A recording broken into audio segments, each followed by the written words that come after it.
kita hari ini, pada akhir pembelajaran, adik-adik diharapkan dapat mensyukuri atau mampu mensyukuri peran sekolah bagi perkembangan dirinya, lalu memanfaatkan sekolah sebagai tempat untuk mengembangkan diri sesuai dengan pesan kitab suci dan makin bertanggung jawab terhadap tugas di sekolah. Adik-adik, masih ingat pembelajaran kali lalu? Masih ingat. Kali lalu kita berbicara tentang apa? Atau kita mendalami materi tentang apa kali lalu? Sempat dijelaskan terbaring. Siapa-siapa saja? Ada? Ayah, ibu, kakak, adik, bapak. Bagaimana sekolah dapat membantu adik-adik dalam mencapai potensi penuh sebagai individu? Siapa yang bisa jawab? Silakan. Ya, Ratna.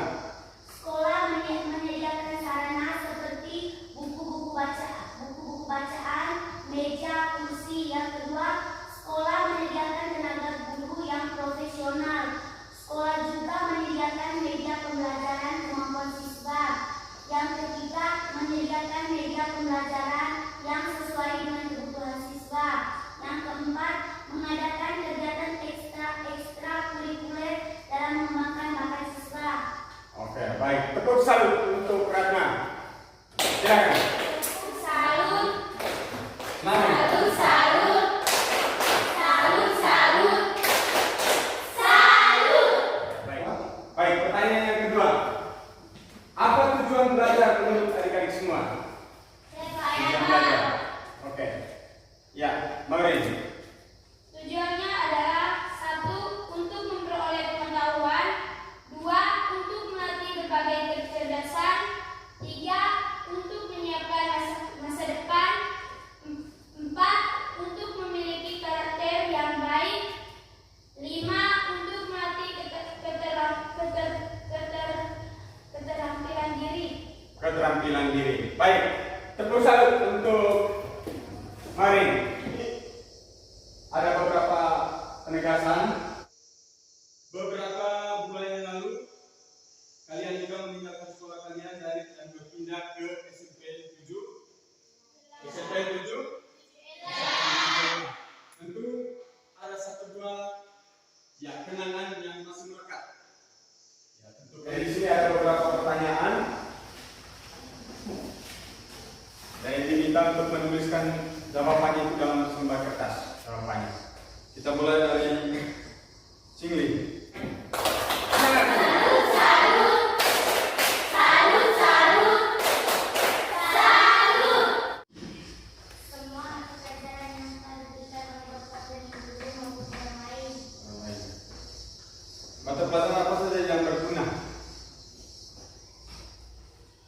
Yang berguna pertama, Dino. Semua mata pelajaran yang telah diberikan oleh Bapak dan Ibu guru. Yang berikutnya. Mata pelajaran agama. Karena dapat mengubah sikap kita dan berperilaku baik di dalam masyarakat. Salut, salut. Salut, salut. Salut. Yang kami pelajari. Semua mata pelajaran yang telah diberikan oleh Bapak dan Guru seperti IPA, Bio, agama, seni budaya, prakarya, IPS, besok, dan Tapi secara umum, ingat baik-baik. Secara umum, tidak ada satu yang namanya mata pelajaran itu yang tidak disukai. Jadi semua mata pelajaran itu harus disukai. Dan semua mata pelajaran itu juga mendiskusikan terkait dengan beberapa pertanyaan ini. Mengapa belajar di sekolah itu penting? Yang kedua, bagaimana cara belajar yang baik? Silakan diskusi dalam kelompok dan waktunya 5 menit. Setelah itu nanti utus salah satunya untuk bisa mempresentasikan hasil diskusi kelompok. Silakan. Didiskusikan. Semuanya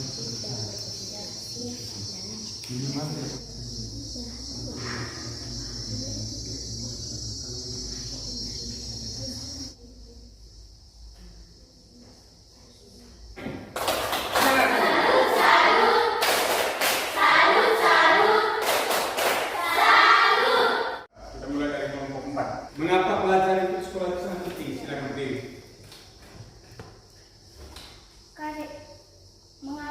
belajar di sekolah itu penting. Jawaban: mengubah perilaku dalam diri kita, mendapatkan ilmu, melatih berbagai kecerdasan, menyiapkan masa depan, mengembangkan potensi dalam diri.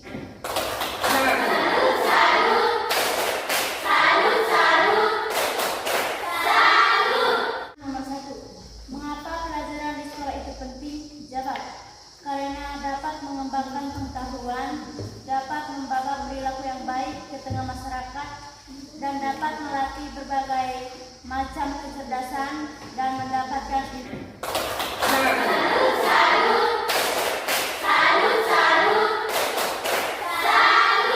Sekolah itu penting. Jawab: karena sekolah mempunyai peran yang cukup besar dalam menghubungkan dan mengembangkan berbagai kemampuan yang kita miliki, dan sekolah memperoleh pengetahuan melatih berbagai kecerdasan dan keterampilan diri. Nomor 2. Bagaimana cara belajar yang baik? 1. Menyediakan ruang yang nyaman. 2. Menyediakan waktu yang cukup. 3. Siswa harus memiliki kemampuan yang penting. Karena di sekolah itu kita dapat menimba ilmu pengetahuan baik dari bapak, ibu guru, serta teman-teman, seperti melatih berbagai kecerdasan, menyiapkan masa depan, dan memiliki keterampilan diri. 2. Bagaimana cara belajar yang baik? Jawab: kita harus aktif dan berprestasi. Manfaat belajar selama di sekolah itu yang pertama di dalam itu apa? Mengembangkan potensi yang ada. Lalu yang kedua, poin-poin ini bisa ditulis dalam buku catatan supaya nanti bisa dipelajari dengan baik. Terima kasih. Lalu yang berikut kita akan masuk di dalam pesan kitab suci dan juga ajaran gereja berkaitan dengan makna dan tujuan belajar. Di sini ada beberapa, ini ada beberapa LKPD. Jadi ini nanti yang kelompok ketiga ini bisa dikebur menjadi 3 kelompok, bisa digabung di sini. Silakan. Ya. Di kelompok 1 diminta untuk mendalami baca dari Injil Lukas bab 2 ayat 41 sampai 52. Lalu di kelompok 2 di situ mendalami tentang dokumen pernyataan tentang pendidikan Kristen, artikel 1. Lalu di kelompok 3 akan mendalami pernyataan Konsili Vatikan kedua tentang pendidikan Kristen, artikel 5. Sekarang saya beri waktu, nanti kerjanya karena di situ ada beberapa pertanyaan, paling lama 10 menit. Lalu untuk apa Yesus ke Yerusalem? Kenapa Yesus pergi ke Yerusalem? Harus bisa mengembangkan spiritualitas dan semangat keagamaan. Bisa.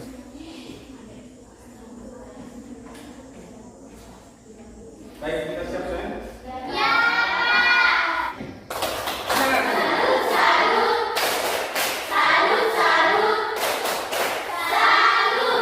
Lagi untuk kita semua.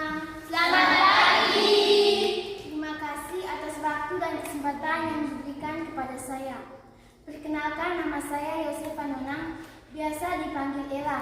Saya adalah perwakilan dari kelompok 3 yang akan membacakan hasil diskusi kami. Selain mengembangkan akal budi, apalagi yang harus diperhatikan sekolah dalam melayani pendidikan? Jawaban: 1. Sekolah menumbuhkan kemampuan memberi penilaian yang cermat. 2. Sekolah memperkenalkan harta warisan budaya.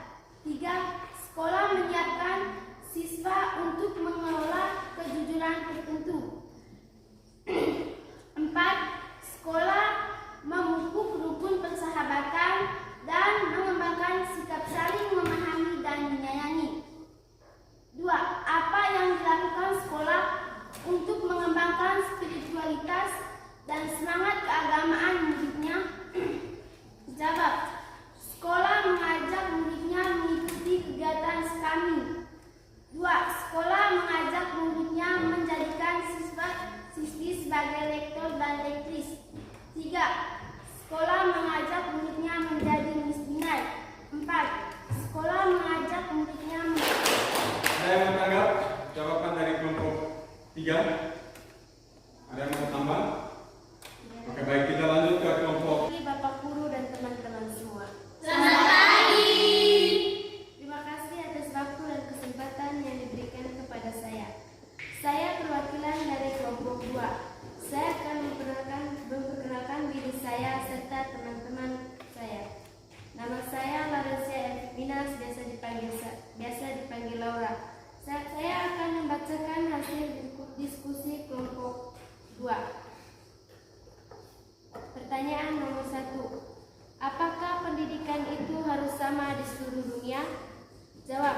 Tidak, karena dari suku, kondisi, atau usia manapun juga, berdasarkan martabat mereka selaku pribadi mempunyai hak yang tidak dapat diganggu-gugat atas pendidikan.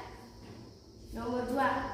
Hal apa saja yang perlu ditimbangkan dalam menentukan bentuk pelayanan pendidikan?